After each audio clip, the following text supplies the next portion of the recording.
Hello, everyone. Today, I want to share a story, a perspective on life, about how the things we do and the way we live inevitably shape our own destiny. Have you ever thought that the things we fight for at all costs, by any means, may sometimes carry consequences we never anticipated? I believe that if you live well and live righteously, things will come to you naturally and effortlessly. But if you scheme and grasp for things without a moral foundation, what you gain may be fleeting, or even turn into a burden. Imagine this. When you live with kindness and compassion, it's as if the entire universe quietly lends you a helping hand. There are times when you face hardships and dead ends, and suddenly someone appears out of nowhere to help you overcome them in a miraculous way. Everything just flows smoothly and harmoniously, as if an invisible hand were arranging it. Some tasks that are exhausting for others may feel light and joyful for you. That is no coincidence. The ancients used to say, "Where there is virtue, there is gain." When you live with kindness and integrity, you align yourself with the natural flow of life, and everything comes to you in its own natural way. Conversely, if you scheme and fight without virtue, whatever you obtain will eventually fade like smoke. Never blame fate for being unfair. There's a saying I love, "Blessings from past lives shape the destiny of this life." If you are struggling now, whether in poverty, illness, or great trials, understand that they may be lessons, experiences you need in order to grow. And if life is smooth, your work is steady, your family is happy, your health is strong, be grateful, because those are gifts life is bestowing upon you.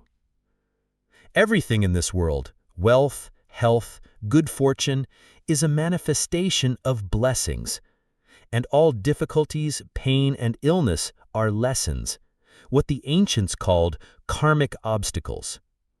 In Buddhism, blind superstition is not encouraged.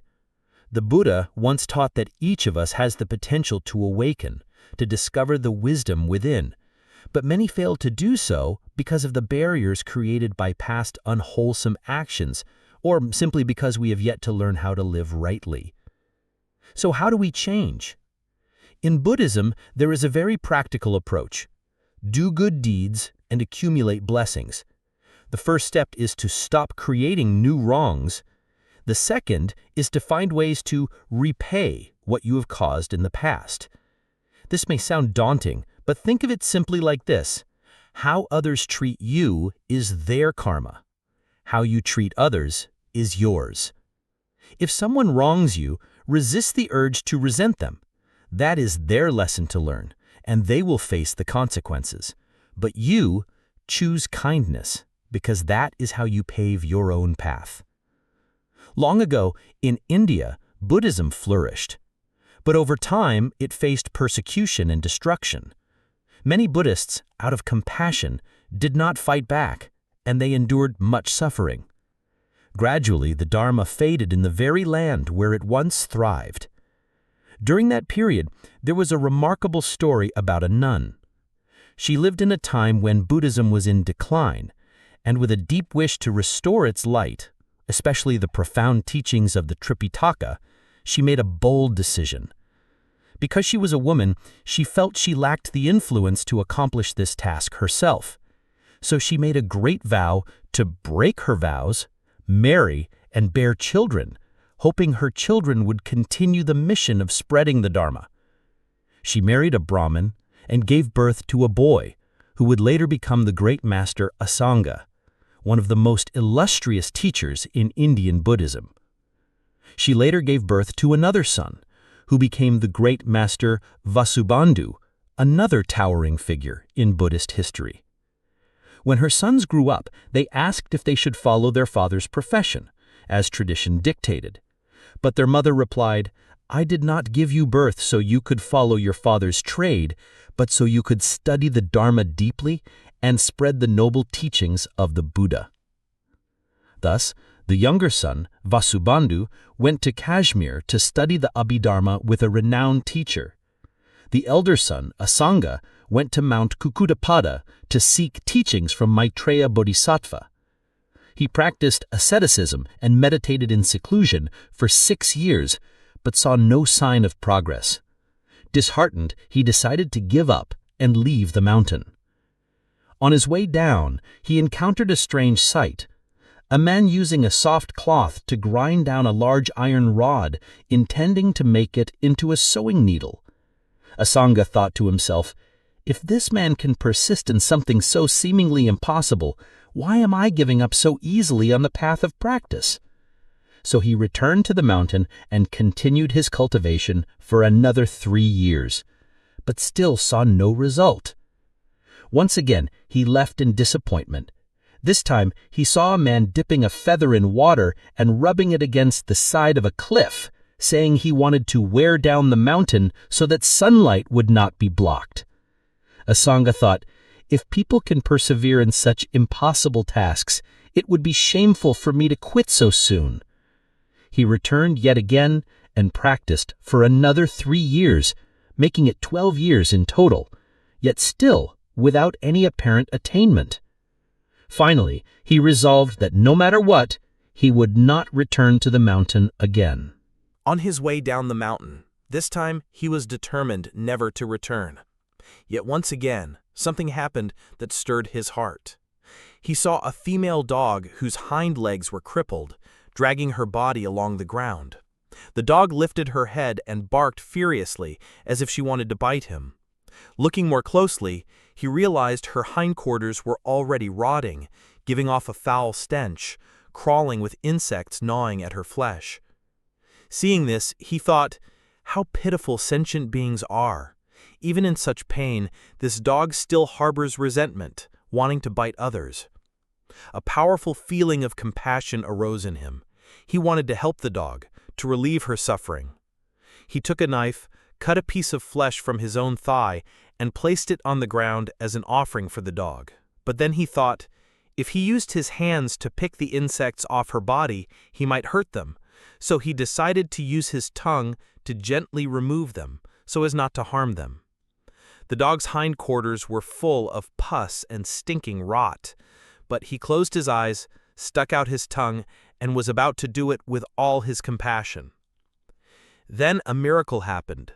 Just as his tongue was about to touch the dog, she vanished. He opened his eyes, and before him stood Maitreya Bodhisattva, radiating brilliant golden light. At that moment, Master Asanga felt both joy and reproach. "You are not compassionate. I have been practicing for 12 years. Why do you only reveal yourself now?"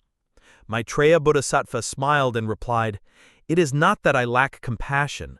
From the moment you began your practice, I have never left you for even an instant, but your karmic obscurations were too heavy, and you could not see me."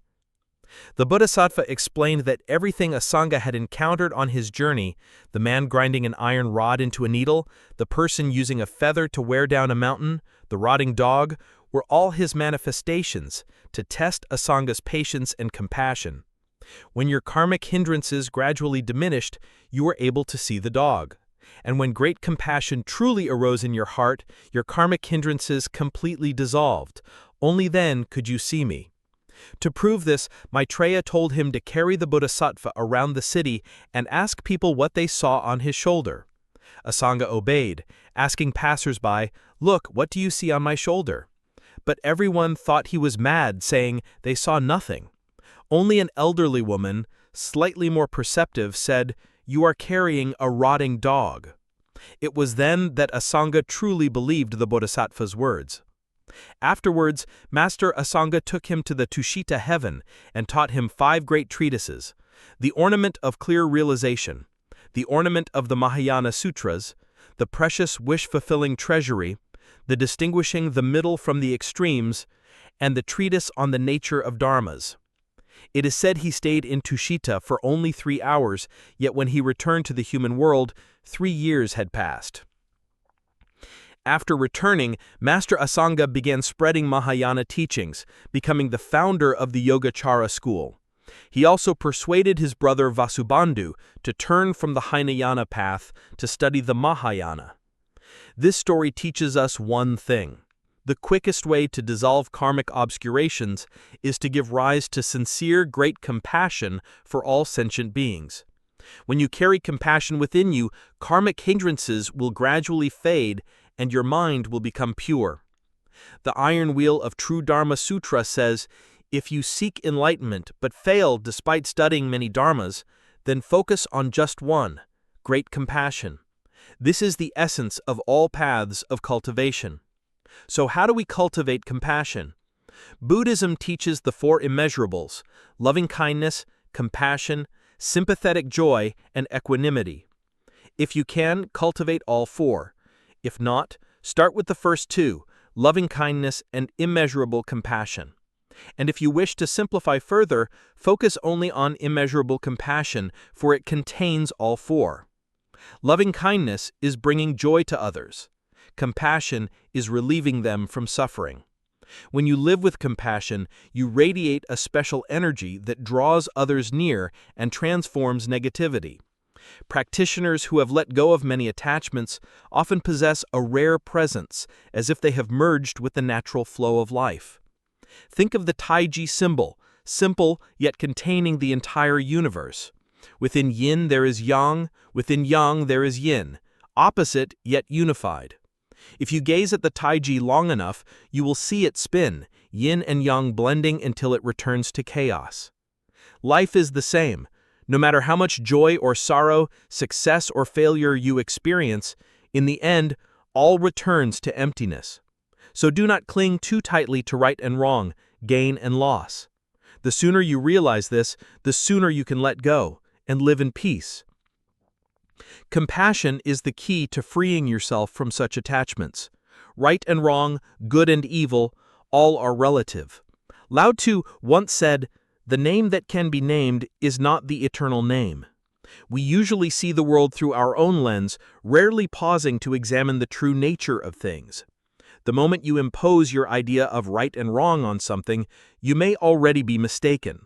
What you think is right may be wrong to others, and vice versa. A compassionate person does not concern themselves with judgment. They live in harmony with the natural flow, and the answer reveals itself in time. Imagine standing before someone who misunderstands you, curses you, or makes your life difficult for you. Instead of responding with anger, try looking at them with compassion, as you would a child or a dear family member. When you can do this, all conflict becomes lighter. Patience and endurance are not weakness. They are ways to open your heart. Lao Tzu also said, "Great wisdom appears foolish." Those with profound wisdom often appear simple, not because they do not know, but because they choose to live simply, without contention. Those who can embrace adversity and smile through hardship are the ones with deep compassion. They are the closest to the way.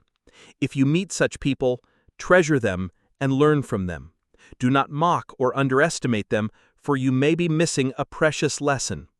Compassion is not just a virtue, it is the reminder of heaven and earth, the key to peace and fulfillment in life. For thousands of years, the truths about compassion have been passed down through great masters, sacred scriptures, and life itself, yet sometimes we are swept away by the whirlpool of fame, gain, and desire to the point of forgetting the very core of it all.